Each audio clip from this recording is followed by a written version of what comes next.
తెలుగు రైతు సోదరులకి good news.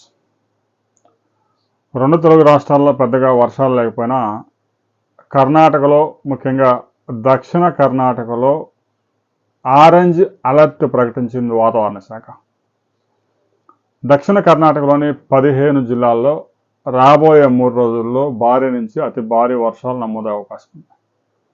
అందులో కొంత ఫ్లడ్ కావేరీకి వెళ్ళినా మరికొంత ఫ్లడ్ కృష్ణా, తుంగభద్ర నదులకు వచ్చే అవకాశం ఉంది. ఇప్పటికే కృష్ణా నదికి ఆల్మట్టి డ్యామ్కి 75,000 క్యూసెక్కుల ఫ్లడ్ వస్తూ ఉంది. ఆల్మట్టి డ్యామ్ కెపాసిటీ 123 టీఎంసీలు అయితే 113 టీఎంసీల వరద చేరింది. అధికారికంగా కర్ణాటక ప్రభుత్వం 518.5 మీటర్ల వరకే నీటిని నిల్వ చేశామని చెప్తున్నా. 519 మీటర్ల పైగా నీటిని నిల్వ చేశారు ఆల్మట్టి డ్యాంలో. వచ్చిన ఫ్లడ్ మొత్తాన్ని గేట్లు ఎత్తి నారాయణపూర్కి రిలీజ్ చేస్తూ ఉన్నారు. ఇక 15,000 క్యూసెక్కులు, మరో 15,000 క్యూసెక్కులు 100 మెగావాట్ల విద్యుత్ ఉత్పత్తి ద్వారా నారాయణపూర్కి రిలీజ్ అవుతా ఉంది. మొత్తం మీద ఆల్మట్టి డ్యామ్ నుంచి 90,000 క్యూసెక్కుల ఫ్లడ్ నారాయణపూర్కి చేరుతా ఉంది. ఇక ఎగువ ప్రాంతాల్లో ఇప్పటికే కురిసిన వర్షాలతో 3 రోజుల పాటు ఫ్లడ్ వచ్చే అవకాశం ఉంది. బెంగళూరు రూరల్, మైసూరు, శివమొగ్గ, తుముకూరు, చిక్కమంగళూరు ఈ ప్రాంతాలతో పాటుగా దక్షిణ కర్ణాటకలోని అనేక జిల్లాల్లో రాబోయే 3 రోజులు భారీ నుంచి అతి భారీ వర్షాలు కురిసే అవకాశం ఉందని భారత వాతావరణ శాఖ ఆరెంజ్ అలర్ట్ జారీ చేసింది. ఇప్పటికే కొన్ని ప్రాంతాల్లో భారీ నుంచి అతి భారీ వర్షాలు నమోదవుతా ఉన్నాయి. ఈ మరో 3 రోజుల పాటు కొనసాగే అవకాశం ఉంది. ఇప్పటికే నమోదైన వర్షాలతో 3 రోజుల పాటు ఫ్లడ్ వచ్చే అవకాశం ఉంది. మరో 3 రోజుల వర్షం కురిస్తే ఆ ఫ్లడ్ కొనసాగే అవకాశం ఉంది. ఇక నారాయణపూర్ డ్యాంలో కూడా 37 టీఎంసీల కెపాసిటీకి 33 టీఎంసీల ఫ్లడ్ చేరింది. ఇప్పటికే 7,200 క్యూసెక్కుల నీటిని రిలీజ్ చేసి ఇప్పటి వరకు జూరాలకు వదిలారు. దాన్ని 35,000 క్యూసెక్కులకి తాజాగా పెంచారు. లేటెస్ట్గా జూరాలకి పెద్ద ఎత్తున నారాయణపూర్ నుంచి ఫ్లడ్ రిలీజ్ చేస్తూ ఉన్నారు. ఎగువ ప్రాంతాల నుంచి 90,000 క్యూసెక్కులు వస్తుంది. అంటే ప్రతిరోజు దాదాపుగా 15 టీఎంసీల వరద నారాయణపూర్కి చేరుతా ఉంది. నారాయణపూర్లో 5-6 టీఎంసీల కన్నా కూడా కుషం లేదు. దాంతో వచ్చిన వరదను వచ్చినట్టు జూరాలకి రిలీజ్ చేస్తున్నారు. మరో 12 అవర్స్లో జూరాలకి పెద్ద ఎత్తున ఫ్లడ్ వచ్చే అవకాశం ఉంది. జూరాల్లో 10 టీఎంసీల కెపాసిటీకి 7 టీఎంసీల ఫ్లడ్ ఇప్పటికే చేరింది. ఇక వరద జూరాలు టచ్ కాగానే జూరాల్లో అన్ని విద్యుత్ ఉత్పత్తి కేంద్రాల ద్వారా, అన్ని యూనిట్ల ద్వారా విద్యుత్ ఉత్పత్తి చేసి 60,000 క్యూసెక్కుల పైగా శ్రీశైలం ప్రాజెక్టుకి రిలీజ్ చేసే అవకాశం ఉంది.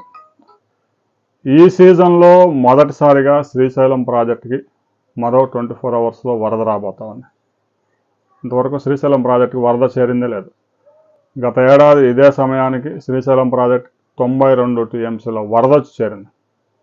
ప్రస్తుతం అయితే 42 టీఎంసీలు ఫ్లడ్ శ్రీశైలంలో ఉన్న అందులో 40 టీఎంసీలు డెడ్ స్టోరేజ్, కేవలం ఒక 2 టీఎంసీలు మాత్రమే తాగునీటి అవసరాలకి ఉపయోగించుకుంటూ ఉన్నారు. ఇక నాగార్జున సాగర్లో కూడా 300 టీఎంసీల పైగా కెపాసిటీ ఉన్న 140 టీఎంసీలు నాగార్జున సాగర్లో ప్రస్తుతం ఉన్న అందులో 130 టీఎంసీలు డెడ్ స్టోరేజ్, ఒక 10 టీఎంసీలు మాత్రమే ఉపయోగించుకోవడానికి అవకాశం ఉంది. హైదరాబాద్, సికింద్రాబాద్ జంట నగరాలతో పాటుగా తెలంగాణలోని ఖమ్మం, వరంగల్ ఆ జిల్లాల్లో తాగునీటి అవసరాలు, ఆంధ్రప్రదేశ్లో చెరువులు నింపే కార్యక్రమం చేస్తూ ఉన్నారు. రాబోయే వారం రోజుల పాటు కృష్ణానదిలో ఫ్లడ్ కొనసాగే అవకాశం స్పష్టంగా కనిపిస్తూ ఉంది. ఎల్నినో ప్రభావంతో వర్షం పడ్డ దగ్గర కుండపోత క్లౌడ్ బరెస్ట్ అవుతా ఉంది, వరదలు వస్తూ ఉన్నాయి. వర్షం లేకపోతే చుక్క చినుగు పడడం లేదు. దక్షిణాది రాష్ట్రాల్లో, తెలంగాణలో, ఆంధ్రప్రదేశ్లో పరిస్థితులు దారుణంగా ఉన్నాయి. మహారాష్ట్రలోని పూణేలో, సోనావాలలో, లోనావాలలో, గుజరాత్లో, ఇక కర్ణాటకలోని వెస్టర్న్ ఘాట్స్లో పెద్ద ఎత్తున వర్షాలు నమోదవుతా ఉన్నాయి. అదే సమయంలో మహారాష్ట్రలో విదర్భ ప్రాంతంలో తీవ్రమైన కరువు పరిస్థితి ఉంది. తెలంగాణలో 21 జిల్లాల్లో లోటు వర్షపాతం నమోదైంది.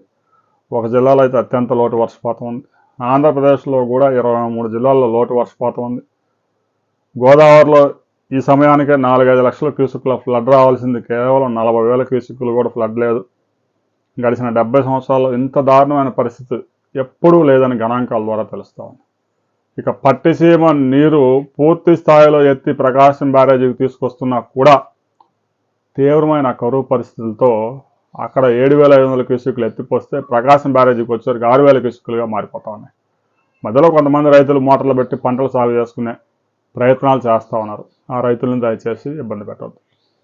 ఇక ధవళేశ్వరం బ్యారేజీ కింద కూడా కాకినాడ రూరల్ నియోజకవర్గంలో ఇప్పటికే నాట్లు వేసేందుకు రైతులు చాలా ఇబ్బందులు పడుతూ ఉన్నారు. ఉభయ గోదావరి జిల్లాల్లో కూడా తీవ్రమైన లోటు వర్షపాతం నమోదైంది. ఇంత లోటు వర్షపాతం ఎప్పుడు చూడలేదు. సహజంగా ఖరీఫ్లో విపరీతమైన వర్షాలు కురుస్తూ ఉంటే ఆ వర్షం ఆధారంగానే నాట్లు వేస్తారు.